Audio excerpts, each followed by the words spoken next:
I'm gonna do my best to remember everybody's name.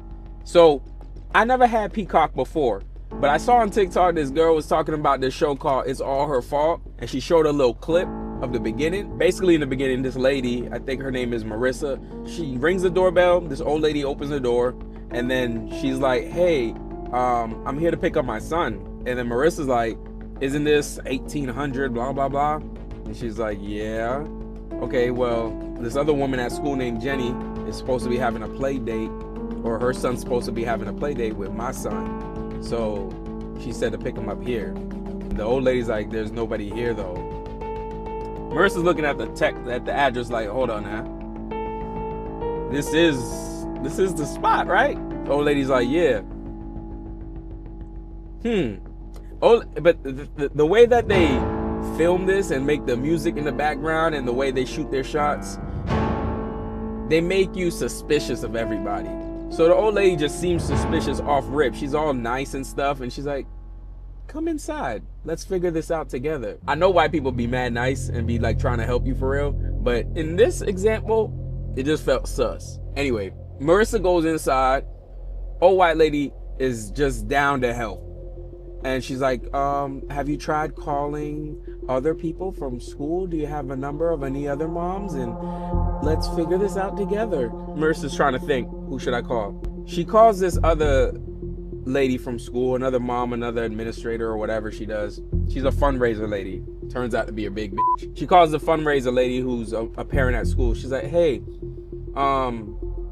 have you seen, I think she's asking, have you seen Jenny? Which is the mother of Jacob. Okay, so Marissa's son, Milo, is supposed to be on a play date with this lady named Jenny and her son, Jacob. Marissa calls some other girl, I forget her name, to see if she knows anything about why Jenny's not answering her phone, because that was another part I forgot. Jenny's not answering the phone. Jenny gave an address, and her kid's not at the address. So where's Jenny? Where's my son? The lady that she calls is like, I don't see how your son will be on a play date with her son because her son is here. Hold up. Okay. She's trying not to freak out. The old lady's like, hey, do you happen to have Jenny's number? Marissa's kind of thinking like, I already got her number. She texted me. And I think the other lady was thinking that too. I think Marissa already got the number. But all right, I'll send it to you anyway. Sends the number. The old lady pretty much is like, let me call her for you. I'll call Jenny. Let's see if she answers with my phone. So the old lady calls. Jenny picks up. The old lady says, hey, there must be a mix-up, but Marissa's over here looking for her son Milo, and he's supposed to be having a play date with your son Jacob. Jenny says, no, they're not having a play date. I have work tonight. I actually dropped off my son with the girl that they just called. Ooh, Marissa's freaking out. She said, whoa, hold on, but you texted me. You told me to come pick up, you told me about the play date. You said to come pick up my son. And Jenny's like, I didn't text you. That was not me, baby. I didn't text you. Sheer panic. Marissa's bugging out. She said, she don't know what to do. She said, okay. And the old lady's like, I'm sure everything will be fine. Thanks, Jenny. They get off the phone with Jenny, but Jenny's like, what the fuck was that about? Marissa calls her husband. Our son's missing. And her husband's name's Peter. I think their last names are the Irvines. Peter's picking up the phone, like walking out of work or whatever, because she said call me, but then he called back. So he's just walking out like, hey, what's up? Is he mad that I didn't make pizza or got pizza or something like that? Marissa's like, our son is missing. He's like, everyone's panicking, but not like Marissa. Marissa, the mother, she's bugging out. She's trying not to cry. She's frantic now. Drives back to the crib. No, he's got to be home. Maybe the babysitter, because they got a babysitter. Maybe the babysitter brought her home, and maybe gets back to the house. Milo ain't home. Milo's nowhere to be found. Milo is kidnapped. Milo is gone, sister. She's crying. Peter comes home. She runs into Peter's arms. Their son is missing. Reality's starting to set in. They go to the police with it. Police do police things, ask all the questions. One of the things that the police asked was, So Jenny texted you about the play date. Have you ever been to Jenny's house? And the mom's like, nah. Alright, they're like, okay. Did you guys arrange this over the phone? Like, did you talk to her? And she's like, nah. It's just a text. She just met Jenny. School just started. She just seemed like a nice mom. Okay. Clearly Jenny don't even have Milo, so that part don't really even matter. They're trying to figure out who. Fast forward, they go back to the house. Marissa and Peter, they go back to their house. Peter's brother, who's in a wheelchair, he's disabled from the waist down. He can't really walk like that. He got injured when he was a kid. Apparently some accident. Peter's sister pulls up. Marissa's friend from work, this guy named Clarence or something, but he's really Lawrence from Insecure. That part threw me off. I'm like, Lawrence? It's like this group of people collectively come together all because Milo's missing, which is great. It's great to have community like that because everybody really cared. Everybody was like, we need to find where Milo is. We're going to. Police are asking all the right questions, but everybody's trying not to tear each other apart as well because there's little accusations happening and little rifts and stuff going on. Tensions are high. Right now, one of the suspects is their babysitter because she picks up Milo from school all the time. And the babysitter's not answering her phone. They're calling her. Eventually, they find the babysitter's phone at the crib. It's just at the house, just on the chair, just there. Okay, that's sus.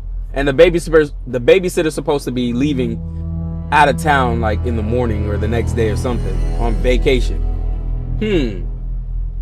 But then the babysitter shows up to the house.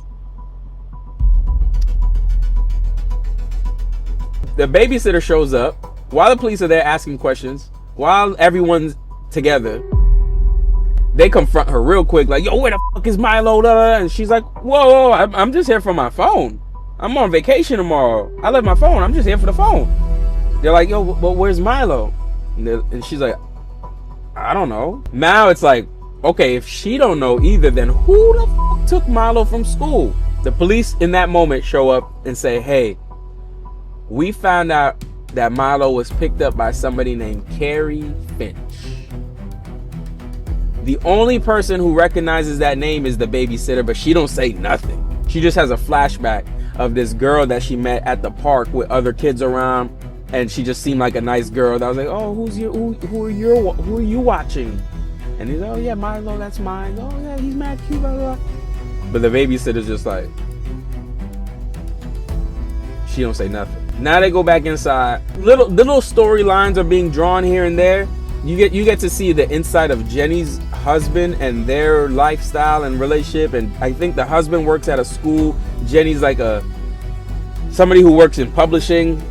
So it's a modern family with their own internal struggles because both people want to work, and then the kid is like, who watches the kid and who gets to go to work and gets to stay home, and there's all these rifts happening. You could tell it's just bubbling. Jenny's husband tells her, whatever you do, don't apologize. It's gonna make us look guilty because that was our babysitter. Carrie Finch is Jenny's babysitter. And when they find out that news, it's like, just whatever you do, don't apologize. Towards the end of the episode, in comes Michael Pena. If there's a movie with Michael Pena in it, you already know it's at least a B+. And he's the detective, one of the detectives. Ooh, wait! If I had a problem and I see Michael Pena as one of my detectives, oh, we good. Case will be solved because he ain't going to sleep over it. He will lose his marriage over it. There was a part where they were being asked questions. Peter just breaks down. He just starts to cry.